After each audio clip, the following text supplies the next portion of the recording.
I'm not finished with you yet.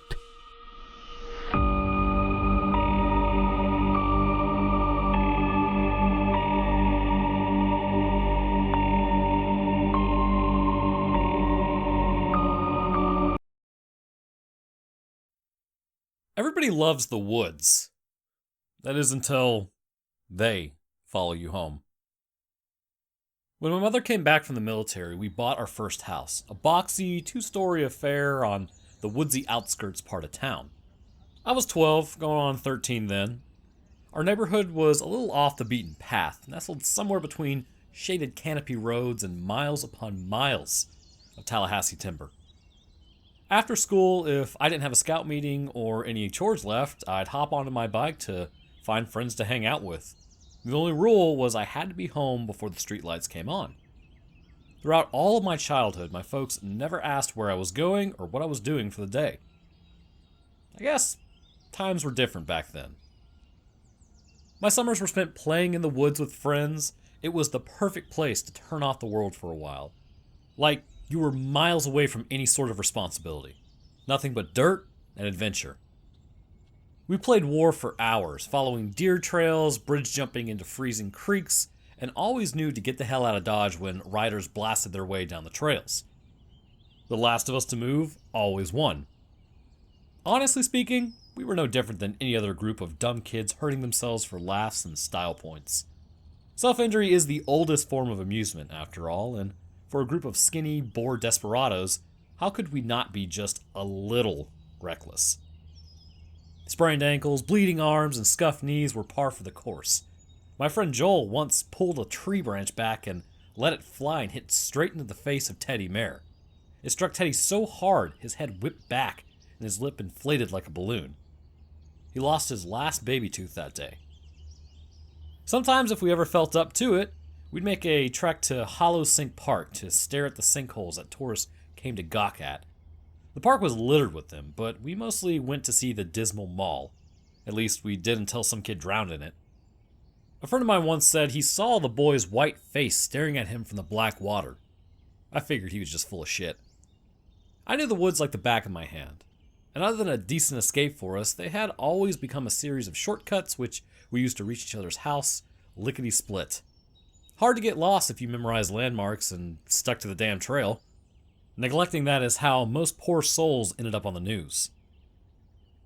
One evening, I was with Joel in his garage trying to complete our construction of a bike ramp for the summer.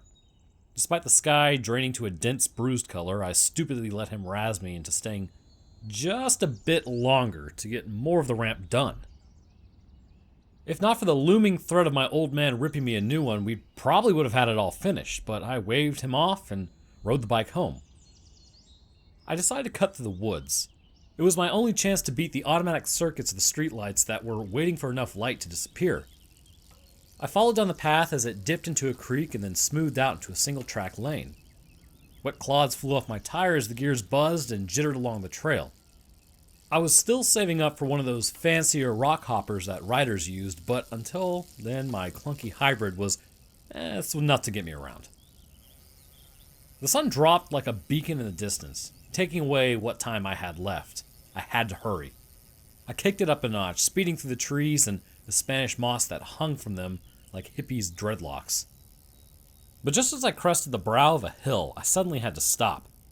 My upper body jerked forward off the seat as I slammed on the brakes and brought myself to a crunching halt along the grit. Ahead of me, just a yard away, was the body of a white-tailed deer, and it blocked the path. It was lying on its side, all 4 legs splayed out from under it. The skin had been torn away from its back, leaving the pelt to sag around the exposed flesh, damp with blood. Great chunks of meat were gone, carved out by sharp teeth from whatever had killed it. Somewhere within the ragged, chewed muscle, I thought I could make out a semblance of a spine. A fresh kill. Predators weren't common here, but they mostly stuck to the human free spaces of the forest. As many times as we explored this place, we very seldom saw them. Then, something moved out of the undergrowth. My eyes snapped towards it, my heels instinctively scraped the earth back up my bike. A large black hound. It was a mangy-looking thing, romping out of the covert and towards the corpse. A wolf, I thought as my eyes traced the thickets for any more signs of movement. But there didn't seem to be any. Taking no notice of me, the hound bowed its head and began to sink its teeth into the carcass, pulling and tearing off more parts. The hound was covered in tangles of dark, scanty fur. I'd never seen a dog's coat so black, like it was more of a dog-shaped silhouette than anything else. The same pitch as a starless night sky. I backed away slowly, trying to raise as much distance from it and me as possible as I rotated the bike around. A few rocks shifted and scuffed loudly into my tire. I had moved too quickly. The hound reared its shaggy head towards me, and I stopped moving. Its body rose up and stiffened, the sides of its dark muzzle quivering. Ropey strings of saliva dripped from its chin, falling over the remnants of what was once the deer's jugular, now gripped in its teeth. The hound was big. Maybe the size of a mastiff. Maybe just a bit bigger, actually. But what sent the ripple of static down my spine was a single white saucer it had for an eye, dead center, bulging outward of the animal's head. The eye held a vague whiteness without any hint of sight. The hound's body lunged forward as I twisted around and started beating the pedals. I went full throttle, riding the downhill burst at breakneck speeds. It's not after you, I told myself. It just wants you away from the deer. It doesn't want you. But it was coming. I knew it was. The bike wavered wildly back and forth along the rugged earth. I was standing up, pumping the pedals madly and forcing the handlebars still. Against every instinct not to do it, I chanced to look back. It was right on me, closer than I had even pictured. The frothing, grinning teeth were mere inches from my rear wheel. I could see the bits of deer stuck between them. I could even see the grotesque white eye and the faint, milky pupil staring at me from behind the film. From out of its mouth, a pale, ghostly tongue slithered in and out. Despite how close it was, as crazy as this is to say, I could not hear it moving. Its legs, which were pounding into the earth to keep up with me, weren't making any sound at all. No crunching leaves, no haggard panting, just a silent shape drawing closer. I honestly thought I'd gone deaf in a panic. I could smell it though, a pungent odor of blood and mange. All I could do was push harder, pumping my legs like engines that revved higher and higher. Air battered against my face, none of it making it into my lungs. The trees synced up in my peripheral vision, like slides on a projector screen. I pulled the phlegm down my throat. I veered to the right, ducking through a ribcage of skinny branches and then onto a connecting trail. One branch got my cheek, trickling out some blood. I risked another look. My swerve had gained some space between us. Fuck you, lassie, my thoughts cheered as I pushed ahead. Then, the world upturned.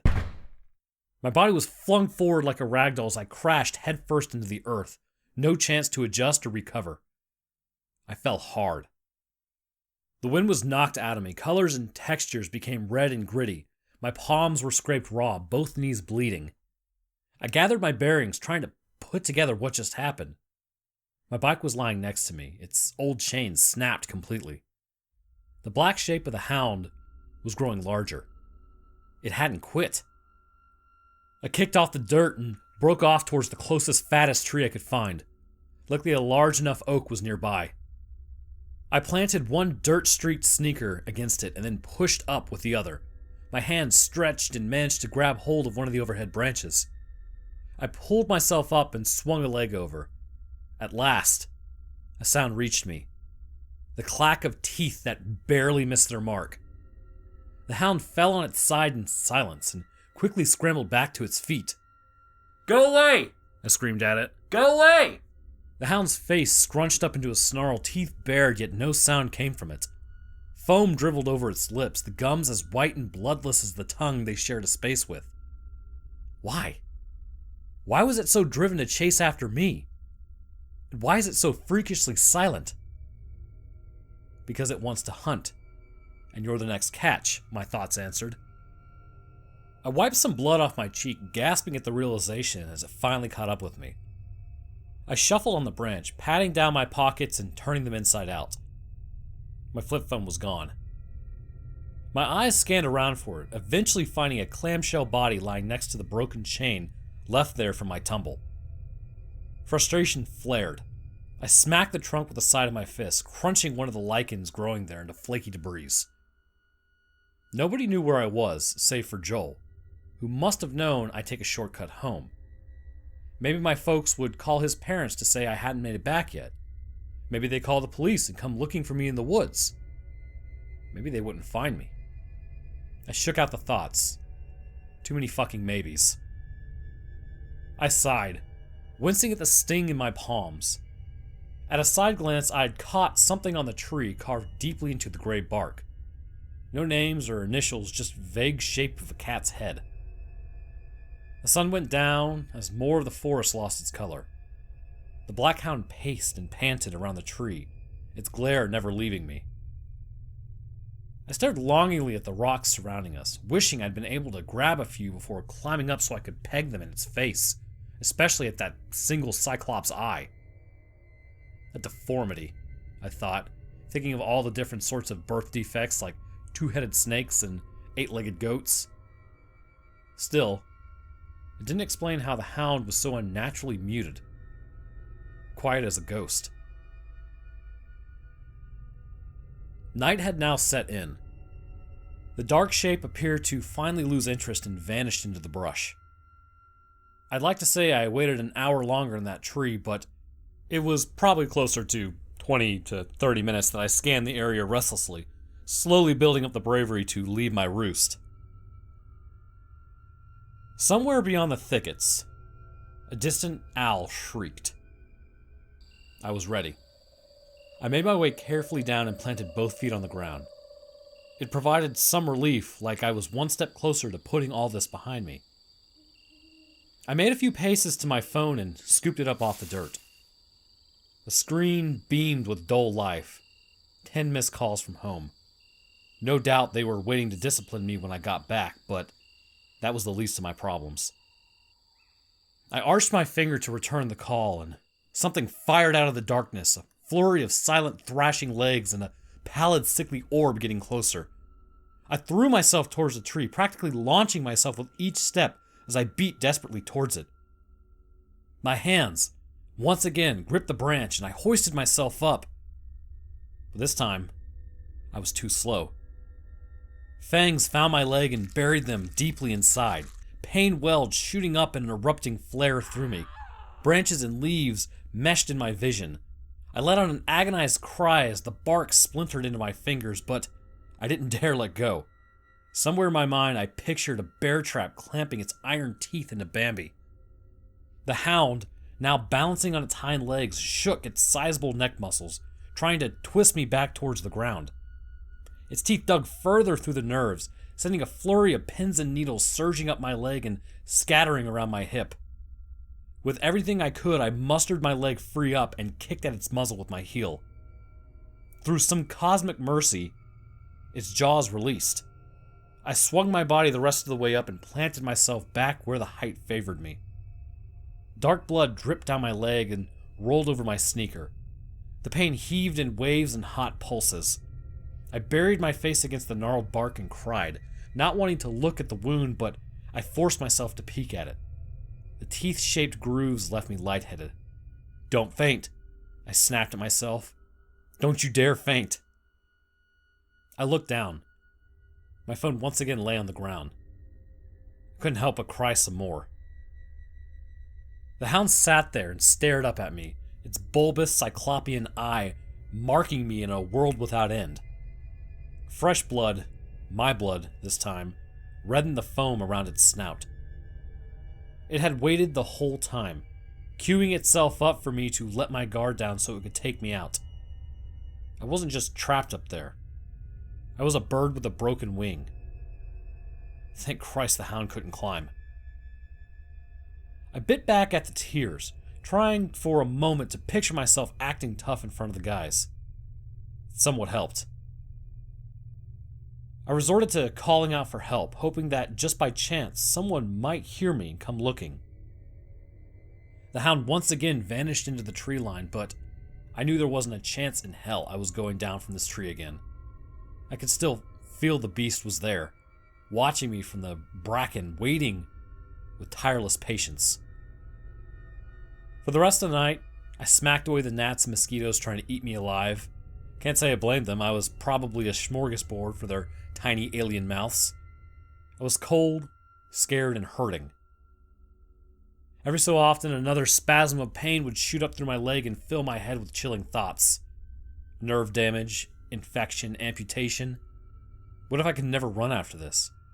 What if there was nothing after this? It was impossible not to think about. Every time the panic flared back up again, I would scream and shout for help until my throat went dry, desperately breathless. An eternity passed. The sky shifted into an orange-blue tone. Sunrise was on the way. Enough sunlight now began to brighten the forest, and I fell back on shouting for help. Everything hurt, and a tempting need to vomit roiled in the pit of my gut. I clung to the tree and shouted whenever enough air allowed it. "Hey, everything okay?" a man's voice eventually called.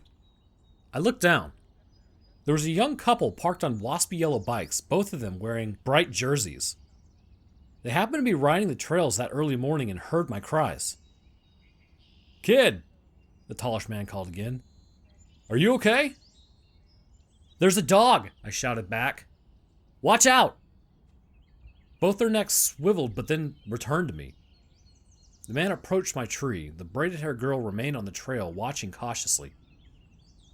I expected the one-eyed dog to burst through the growth at any moment and fall upon the man, while the woman recoiled in horror. But nothing happened. The hound had apparently gone away. They took me to the hospital. I got several stitches from the bite, a tetanus shot, and the first of a scheduled series of 5 anti-rabies shots. I was half expecting to still be reamed by my folks for putting myself in that position, but they were just happy I'd made it back home. Going from offender to survivor will do that for you. Even as my friends ribbed me, calling me scared or too chicken shit, I refused to ever step back into that godforsaken place. For the next 3 years or so, I dreamed about the hound. But in my dreams, I would never make it to the tree. My bike would fall apart, my legs would seize up completely, and even if I did reach the tree in some cases, the feeble branch I grabbed would snap and send me falling back into the jaws that wanted my life. In the summer of 2000, I went to prom with Riley Dean. She was a timid girl, surprisingly skittish for a cheerleader. We were absolute opposites, and to be honest with you, I never thought she'd say yes. Halfway through the night, she couldn't find her inhaler. It had been left in my car. I set out to go get it for her. I made my way across the parking lot and pulled the keys out of my pocket, then fiddled with the lock. From under the car, something snapped at my leg. I fell back onto the pavement, my hands and ass breaking my fall. A black shape sprung forward from beneath the car and seized the cuff of my dress pants. It was back. The hound. The same oily fur, the wriggling, sinking white tongue, the one hellish eye holding no signs of life. I screamed and kicked frantically, blubbering for help like a lost child. My pants fabric ripped in its teeth. It launched again, this time finding flesh instead of polyester. The pain ripped through me, sending me 5 years back to the night in the woods, screaming for help. Some people heard the commotion and ran over. The hound unclenched its teeth and then ran off into the distance. I stared at the new ring of bite marks etched into my leg. Marked. Once again. An ambulance was called, and poor Riley Dean's prom was cut short by an ambulance ride for her prom date.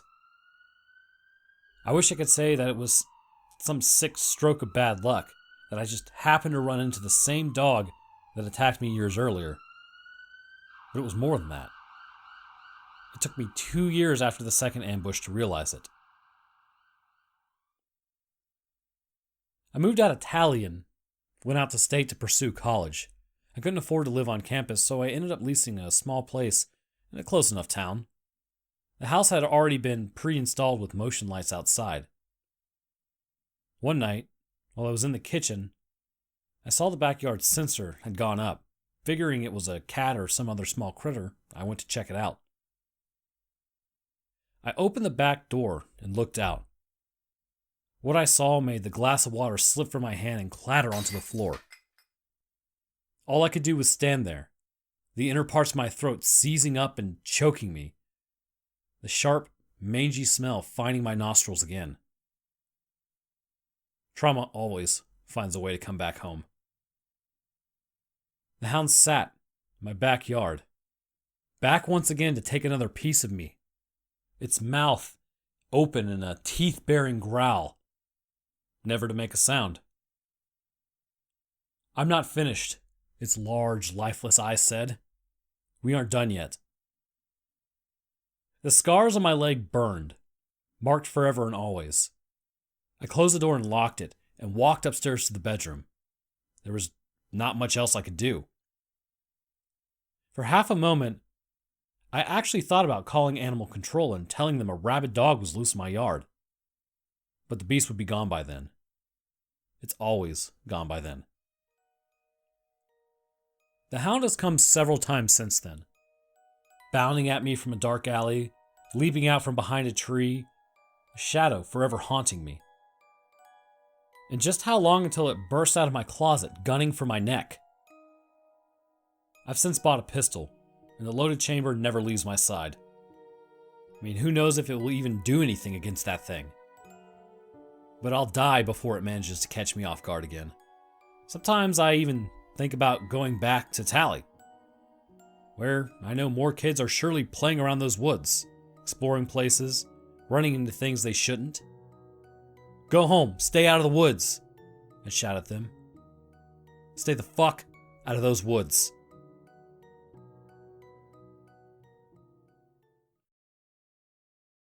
Well, that sucks. In the immortalized words of George Washington, stay strapped or get clapped, my friends.